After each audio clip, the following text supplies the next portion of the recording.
श्री राधे राधे। भक्तों, ये बात सत्य है कि जा पर जाकर सत्य सनेहु, सोते ही मिलहि न कछु संदेहु। यदि आपका किसी महान संत के प्रति, महान उच्च कोट के भगवत प्रेमी के प्रति भी ये भाव होगा तो भगवान उसको पूरा करते हैं, अर्थात उस भाव के अनुसार उस संत प्रेमी का यदि आपका सच्चा भाव हो तो दर्शन भी कराते हैं। अब ऐसी घटना मैं आपको बताने जा रहा हूँ। श्रीधाम बरसाना की ये बात है। और पहले मैं आपको बता चुका हूँ कि हिमालय के सिद्ध योगियों ने दंडवती बाबा को, जबकि वो गोविंद नाम के बालक थे, तो ये कहा था कि ब्रज के अंतर्गत ब अक्षर से प्रारंभ होने वाले किसी स्थल पर एक महापुरुष की प्राप्ति होने का संकेत दिया था उन्होंने। तो उसके अनुसार मथुरा के निकट बाद नामक ग्राम में जो प्रेम रसावतार श्री हित हरिवंश महाप्रभु की प्राकट्य स्थली है, वंशी के अवतार, वहां किस प्रकार रस सिद्ध संत श्री प्रिया शरण जी महाराज से बाबा का मिलन हुआ, ये मैं आपको पहले बता चुका हूं। और श्री प्रिया शरण जी महाराज कब तक धराधाम पर विराजमान थे ये संत लोग जान नहीं पाए, क्योंकि वो बहुत छिप कर गुफा के अंदर रहते थे। उनसे अंतर्हित होने से बाबा को मार्मिक वेदना हुई थी। उन्हें वे अपने सदगुरु के रूप में देखते थे। उनके द्वारा प्रदत्त भजन शिक्षाओं को बाबा अर्थात दंडवती बाबा ने दृढ़ता से हृदयंगम किया था और आजीवन उनके बताए हुए मार्ग पर चलते रहे। संत श्री प्रिया शरण जी के अंतर्धान होने के लगभग 12 वर्ष बाद की ये बात है। उस समय बाबा श्री राधा वल्लभ शरण जी बरसाना में निवास कर रहे थे। वैसे तो वे सदगुरुदेव श्री प्रिया शरण जी महाराज का नित्य स्मरण करते थे, किंतु इधर कुछ दिनों से बाबा उनका बार बार भावपूर्ण स्मरण करके बेवल हो जाते थे। 12 वर्ष के अंतराल के बाद बाबा को एक बार फिर सदगुरुदेव की वियोग ने व्याकुल बना दिया और ये व्याकुलता क्रमशः बढ़ती ही चली गई। उन्हें स्मरण करके बाबा रोने लग जाते थे और धीरे धीरे उनकी मनस्थिति ऐसी बनती चली गई कि उन्हें अपना जीवन भी भार स्वरूप प्रतीत होने लगा। अंततः उन्होंने विकल होकर के भोजन करना बंद कर दिया। उनका निश्चय था कि सदगुरुदेव का पावन स्मरण करते हुए मैं इस देह को त्याग कर उनसे ही जा मिलूं, जहां वे श्री श्यामा श्याम की नित्य लीला में सहचरी के रूप में विद्यमान है। आहार का त्याग किए उन्हें कितने दिन बीत गए, कौन जान सकता है। संत श्री प्रिया शरण जी के निकुंज गमन के 12 वर्ष बाद भी उनकी स्मृति में इतनी विरह व्याकुल दशा बाबा की थी कि बहुत गंभीर भाव उनका था। उनको बहुत आंतरिक विरह था। इसे लगता है कि महाराज जी के निकुंज गमन के तत्काल बाद उन्हें कितनी विरह व्यथा हुई होगी। आहार का त्याग किए हुए उन्हें बहुत दिन बीत गए और बहुत दिन तक निराहार बिल्कुल रहे। ऐसा पता चलता है भक्तों कि बाबा उस विरह पीड़ा में बिल्कुल अपने को शांत कर देने के लिए तैयार थे। श्री प्रिया शरण जी ने बाद में बताया था उन्होंने संतों को कि मुझे 12 वर्ष बाद फिर प्रत्यक्ष दर्शन दिए। आप समझिए कि 12 वर्ष बाद भी दर्शन कहाँ थे? बरसाना में, जबकि वो बाद में अंतर्धान हुए थे। तो बोले कि हम कहीं नहीं गए हैं, तुम्हारा प्रेम देखकर दर्शन देने के लिए प्रभु की आज्ञा से आ गए। ये भी कहा कि मैं सदैव तुम्हारे निकट ही हूं, चिंता मत करो।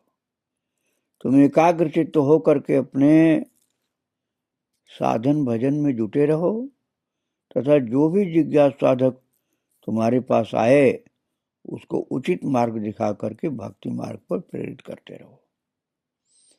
संत श्री प्रिया शरण जी का इस प्रकार पुनः दर्शन देना आश्चर्य का विषय अवश्य है, किंतु ये सत्य है, क्योंकि ऐसे उच्च कोटि के महापुरुष दर्शन फिर दे सकते हैं। जिस प्रकार श्री राधा वल्लभ लाल नित्य सदा रहने वाले तत्व हैं, उसी प्रकार उनके भक्त भी सदैव विराजमान रहते हैं। रसिक संत श्री ध्रुवदास जी ने कहा है कि शुक नारद उद्धव जनक ब्रह्मादिक सनकादिक ज्यों हरि आपन नित्य हैं, त्यों ये भक्त अनादि।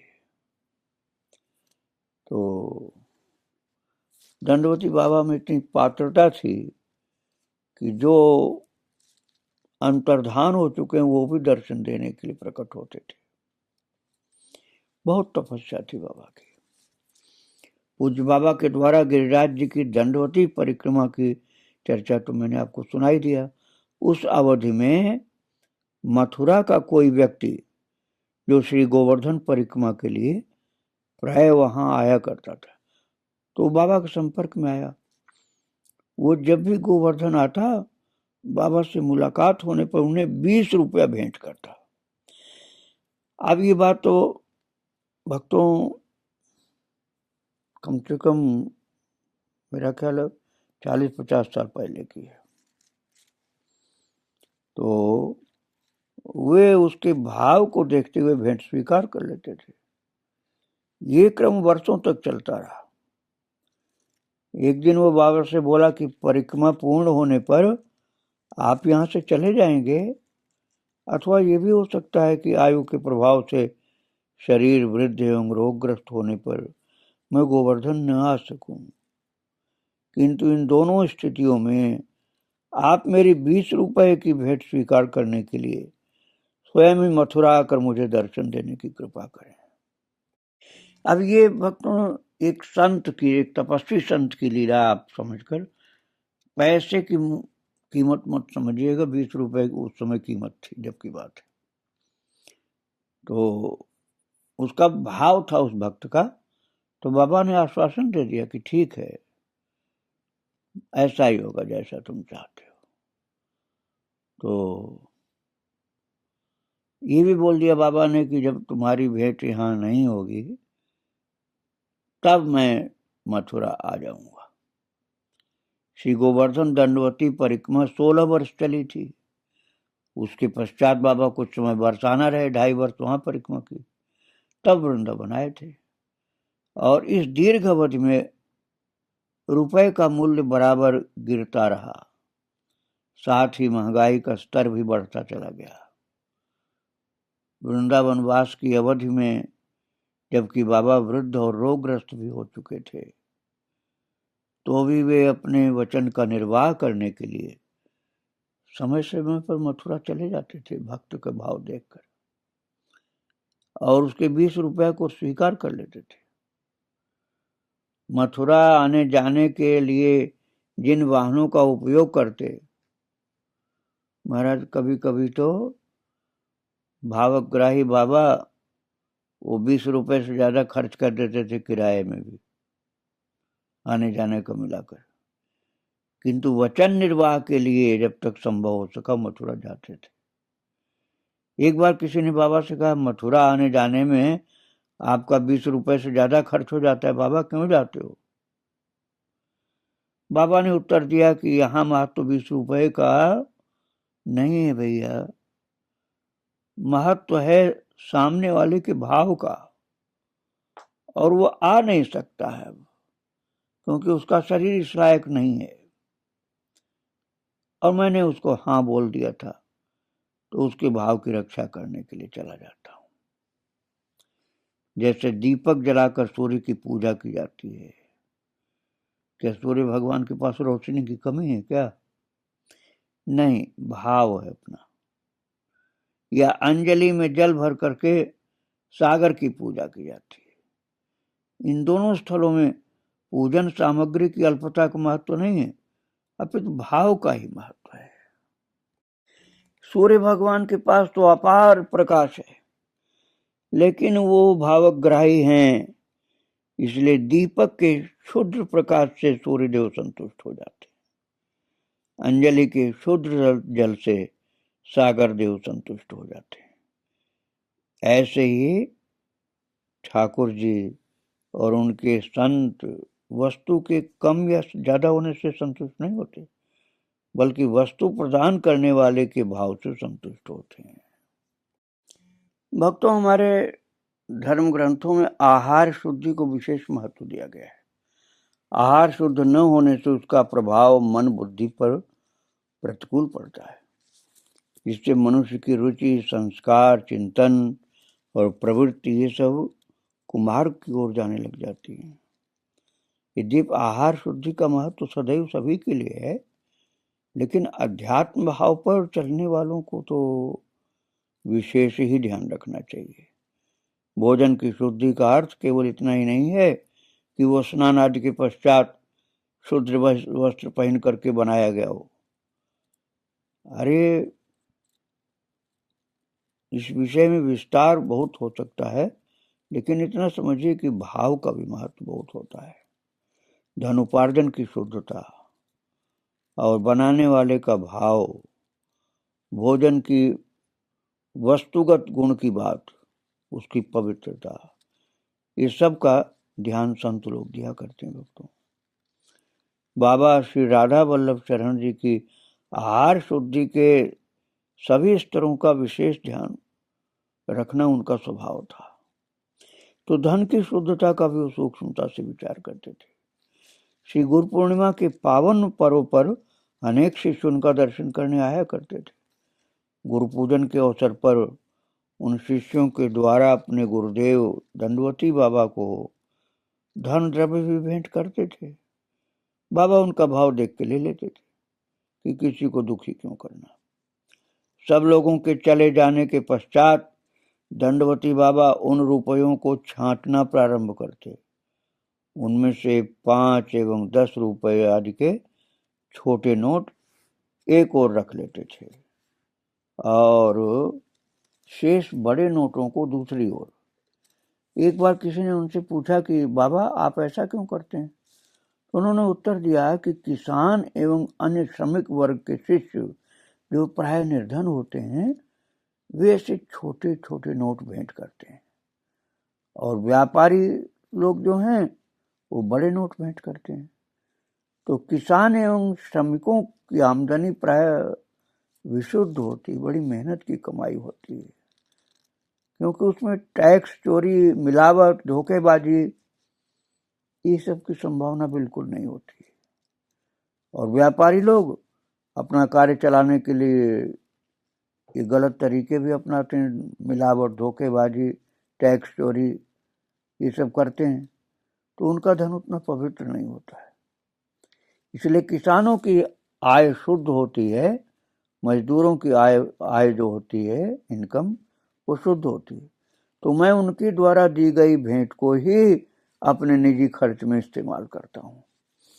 इसलिए छोटे जो पैसे हैं, कुछ सिक्के या 5 रुपये, 10 रुपये, इनको मैं शुद्ध मानता हूँ कि ये मेहनत करने वाले मजदूर लोग, किसान लोगों का दिया हुआ है। तो अन्य बड़े रुपयों को दीन दुखियों आदि की सेवा में खर्च कर देता हूँ, अपने काम में नहीं लेता हूँ। भक्तों, सामान्य व्यक्ति कहेगा क्या कोई खास अंतर थोड़े, लेकिन ऐसी बात नहीं। विचार करने पर पता चलता है कि पूज्य बाबा आहार शुद्धि को महत्व देते थे। यदि अन्याय से कमाए हुए धन का प्रयोग साधक अपने आहार आदि के लिए करेगा तो भजन साधना में उत्साह उसका धीरे धीरे कम होता जाएगा। इसलिए अपने व्यक्तिगत भोजन के लिए। बाबा कहते थे मैं शुद्ध कमाई का ही लेना चाहता हूँ। तो जो किसान है, जो मजदूर है, उसके धन में कोई गड़बड़ी नहीं होती है, मेहनत की कमाई होती है। बाबा ये भी कहते थे भक्तों कि जो धन अशुद्ध होता है तो उसका सेवन करने पर चित्तवृत्तियों में बहिर्मुखता, चंचलता और घातक विकार ये सब बढ़ सकते हैं। तो इसलिए सजगता रखते हुए बाबा ने संपूर्ण जीवन में शुद्ध धन से प्राप्त आहार शुद्ध ग्रहण किया था। बहुत ध्यान रखते थे, मेहनत की कमाई किसी की है उसी को स्वीकार करते थे, गंदी कमाई को नहीं लेते थे, और लेना भी पड़ जाए तो दूसरों को दे देते थे। वो दूसरों के काम के लिए, अपने काम के लिए नहीं खर्च करते थे। भजन मार्ग पर चलने वालों को आहार के विषय में किस प्रकार सावधान रहना चाहिए, इस संबंधित बाबा के जीवन में कई घटनाएं होती थी। साधन चिंतन के समय बार बार अर्थियां दिखाई देना मैं पहले सुना चुका हूं आपको, कि उनको जब अर्थियां दिखाई पड़ी तब उन्होंने पता किया था कि ये धन कैसा है, और मालूम हुआ ये अर्थी के ऊपर चढ़ा हुआ धन था। पहले आपको सुना चुका हूं इस बात को। एक बार बाबा ने साधु संतों के भंडारे का आयोजन किया। उसमें अन्य सामग्री के साथ लड्डू भी बनाए गए। भंडारे के पश्चात बहुत मात्रा में लड्डू बचे और वहां के सेवा कार्यों में बाबा के कुछ शिष्य तत्परता से जुटे हुए थे। बाबा ने निर्देश किया कि शेष बचे हुए लड्डुओं को इस सेवादार भक्तगण ले जाएं। इस निर्देश के पश्चात उन लोगों ने अपने ले जाने के लिए कनस्तर अथवा जैसे बड़े बड़े पात्र थे उनको लड्डुओं से भर लिया। उन सेवादारों में बाबा की एक शिष्या भी थी।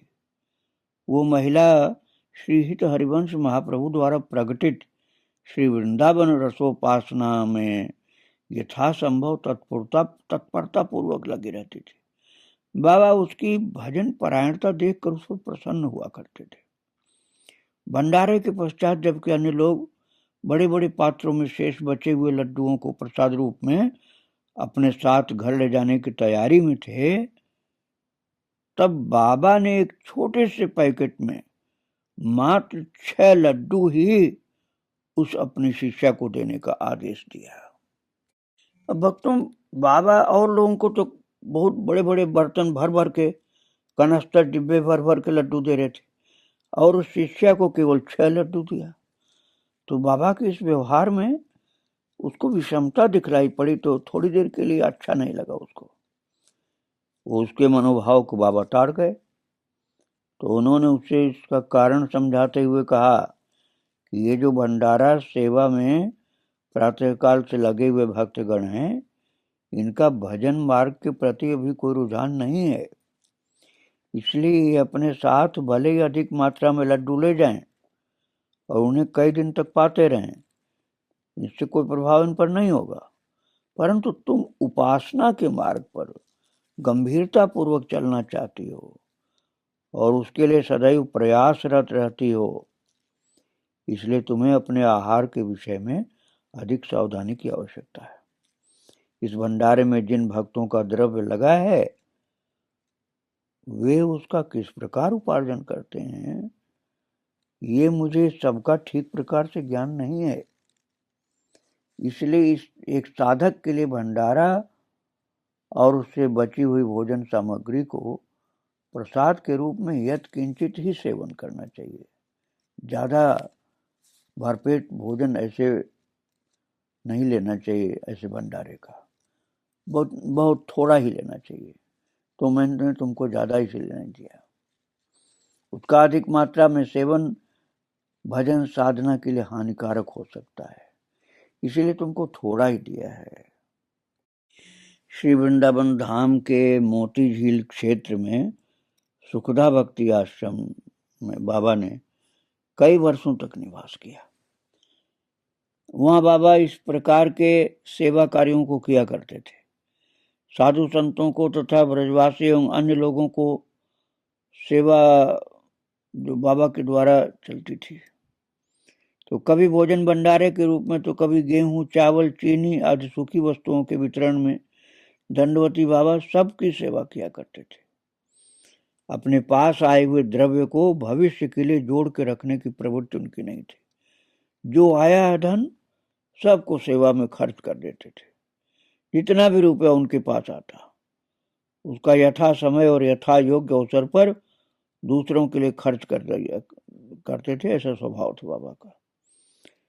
तो इन सब कार्यों में वे अपने लिए तथा अपने से जुड़े भजन परायण लोगों के लिए आहार शुद्धि का विशेष रूप से ध्यान रखते थे बाबा, कि भजन करने वालों को ऐसा भोजन न दिया जाए कि जिससे भजन में उनके बाधा पड़े। भक्तों, जिस प्रकार उपवन में खिल रहे पुष्प के मकरंद से आकृष्ट होकर के भ्रमर वृंद स्वयं ही उसके पास चले आते हैं, उसी प्रकार आध्यात्म जो विद्या, अध्यात्म विद्या, उसके राज्य में अर्थात अध्यात्म के राज्य में जब कोई संत साधक अपने भजन तप के प्रभाव से पारमार्थिक उपलब्धियों को प्राप्त कर लेते हैं, तो अनेक जिज्ञासुजन उनके निकट खींचे चले आते हैं। ऐसा ही बाबा श्री राधा वल्लभ चरण जी दंडवती बाबा के साथ होता था। तो गोवर्धन, बरसाना, वृंदावन, इनकी दंडवती बाबा ने 365 तीनों जगह की, गोवर्धन, बरसाना, वृंदावन की दंडवती लगाए थे। मैंने आपको सुनाया पहले। तो जब वो वृंदावन में निवास करने लगे सब तीनों जगह की दंडवती पूरी करके, तो अनेक श्रद्धालु उनकी शरणागति ग्रहण करने के लिए आने लगे। श्री गिरिराज जी महाराज की दंडवती के समय बाबा को श्री ठाकुर जी की ओर से ऐसी प्रेरणा प्राप्त हुई कि श्रद्धा पूर्वक शिष्यत्व ग्रहण करने के लिए आने वालों को वो निसंकोच स्वीकार कर लिए। बाबा को ये अनुमति दे दिया कि जिनकी श्रद्धा है उनकी दीक्षा कर दिया करना। इसके बाद से बाबा के शिष्यों की संख्या में कुछ विस्तार हो गया। वे कथा प्रवचन आदि नहीं करते थे, न ही जन संपर्क को चढ़ावे के लिए अन्य कोई प्रयास करते थे। तो भी भक्त जनों ने उनके विषय में एक दूसरे से सुन करके शरणागति ग्रहण की। बाबा के शिष्यों की संख्या ज्यादा नहीं थी, क्योंकि अंतर्मुख ज्यादा रहते थे, एकांत में भजन साधन ध्यान में लगे रहते थे। तो परिचय इसलिए सीमित ही था, आम जनता नहीं आती थी, लेकिन धीरे धीरे लोगों को जो जिनको पता चलता था वे आते थे।